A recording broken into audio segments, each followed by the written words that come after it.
Who says video games are just for kids? A new study shows grandma and grandpa are logging in right alongside their grandkids and reaping some surprising health and social benefits along the way. New research from the Entertainment Software Association found that more than a quarter of the 200 million plus U.S. gamers are now at or above the age of 50. That's way up from 9% back in 1999. And out of today's gamers, basically half are baby boomers. As for why, well, roughly 3 in 4 say games give them mental stimulation and improve their cognitive skills and help reduce stress. I can understand that. Let's find out what's behind this. Aubrey Quinn, who's the Senior Vice President of the Entertainment Software Association, joins us now on the show. Welcome, Aubrey.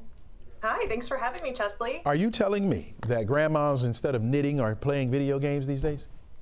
I don't know that it's instead of. I think, we have lots of hobbies and video games are certainly one of them, even for grandmas and grandpas. So what's driving this gaming boom amongst older Americans? So we know that video games are one of America's most beloved forms of entertainment today. And if you think back to when video games first started showing up in our homes, like in the early 1980s, those teenagers who got those games are 58, 60 years old today. And we don't grow out of the forms of entertainment we love. We don't stop reading, we don't stop going to see movies or listening to music. And what we have found is that as we age, we take all sorts of forms of entertainment, including video games, with us.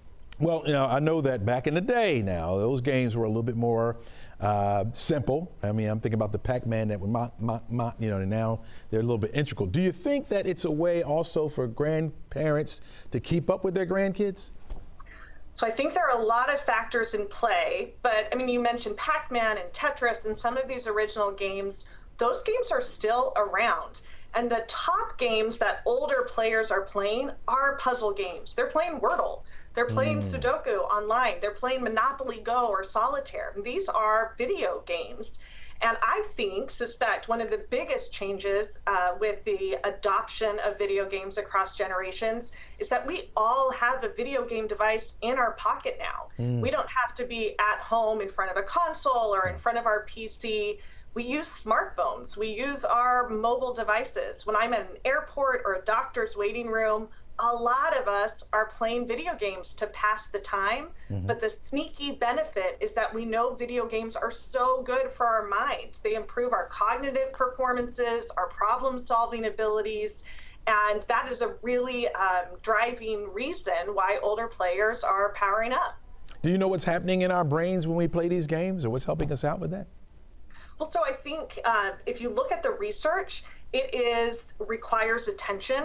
It requires stimulation. You're making choices. We've seen with young players, our kids who are playing video games, that it helps them learn resilience. You lose, you have to start over, you learn new strategies, you're engaging your brain.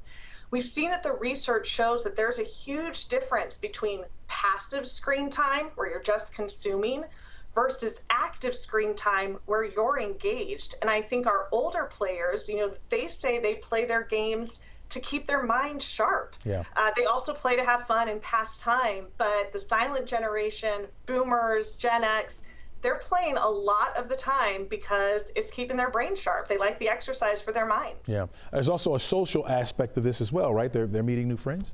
That's so important, yes.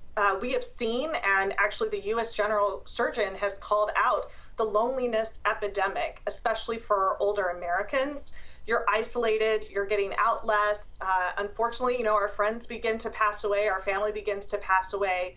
Multiplayer games have enormous mental health benefits for older players, for all players really, but older players especially. It shows up in the research that if they're playing games with other people, they feel engaged, they're having conversations, and we love that it allows multi-generational, cross-generational play.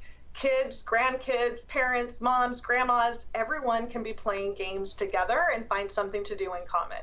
Yeah, but there you go. Aubrey Quinn, thanks so much for your insight on this. And my mother is 86, and she's playing right there on that phone.